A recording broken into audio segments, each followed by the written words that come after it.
Anis cean de buachfuinte na bliana seo de cid féle imram na an bhuair an duracha scil Homer astríthe go géalga ag Raymond Ó Ciaráin agus Darach Ó Scully.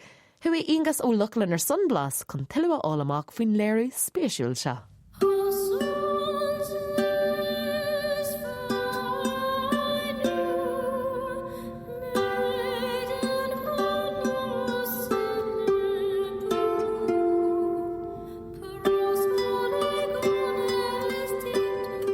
Ceisio hyn o'r flin y prifiocha, caddas y hol sydd, pan yr hwnnw eig yn y honig sydd, nhw'n y gymacht y ffordd rôl y hon sydd, mae'r gen y ffawd y hymara, o ddyn y gymacht gwmp y meil yn anamach yn olc y frech y dyn di'r rhaid.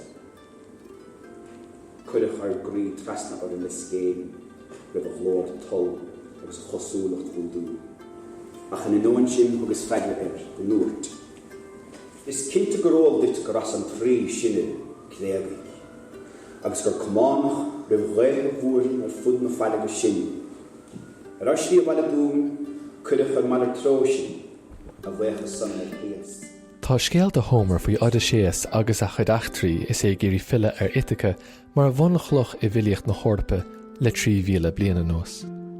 Agus ag féle imram na bliana seo, dachris na slamélí Séamus bara ó Sulliváin agus Ciarán é leganach a nua ghaelige de rá scéal dis na scéalta don luchtféchanna.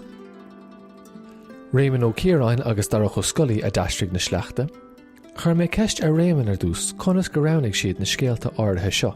Ficmid na PC aró rihim mai scéal ag buint leo, PC aró action istí antú agus PC atá cuachtach go leor is dóilam agus is dóilam rud amháin a bhainean leis an vitasolaíocht ar fud an dóin tá sé in san DNA a gine tuiscin swaid a bheith a gin ar scéaltaí metasolaíochta. Agus tá saingáil sa le agad héindar nó ar scéaltaí chóchalanna. An raibhann coolar sin úsáideach dit is tú chucailige ar na sleachta seo. Anúsaideach ar fad is anan cúchalan agus Achilles na Gréige agus is cinse go choramach ag na manaí a scríú síos scéaltaí na ruúíochta ar na clásací seo níl áras ar bí an fidúdá.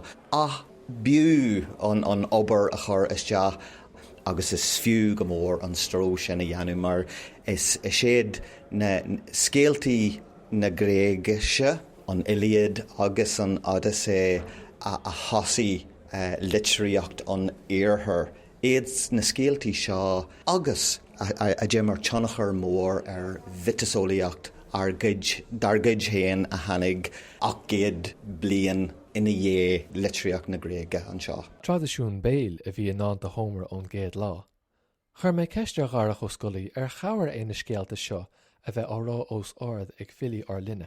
Well, cabhraíonn cinnte mar rud amháin faoin réimsin cainte gur fearr ag chluisteáil ná léamh na hadiachtaí agus an tarrá agus an rihim mitigeiste go leorthá. A chun sin an tíbheilethó tá rud eile is eisteachanna seo ní hanan agus an táin ar aibrútíh stig an tradiisiúna bhí an. Agus le eisteachán fegus méidir tásúla an eisteair ná go mbíonn sé cuatú an rud atá adóin nó difriúil nó éagsúil nó bizarr fiúháin i drisisiún nó gultúr eile agus á eisteúirsteach na chultúr héin agus i chuirla a chultúr héin. Leis sin, chap sé an stóil cuise le chuda séas, á bhúla ar an rim ag bun na gúlainna, ach cheas ó de séas có bún le carg. Chris sé ceann gan focail eile ará. Líonú crí ó de séas le feann dúrcha díaltais. Bhí am na canúna ag dridim leis. Smínig sé ar a bhain chéile nach bhaca sé le scór blian agus gairm sé ar a tíine teach i gabhar ar ríis. Agus tá ceart agad prográ le daoine na scéaltaí seo a chanú nó a ráit agus bheos agad é sin ón na madrachtaí atá ina bhfuil siad scríofa agus tá sé sin an cosúil le tradiisiún is ó gine an ruúíocht mar hampla a bhhar coppla blian ar bhéal na naoine solar scríbhú síos iad ag manaí a ró choramach acu ar na clásací.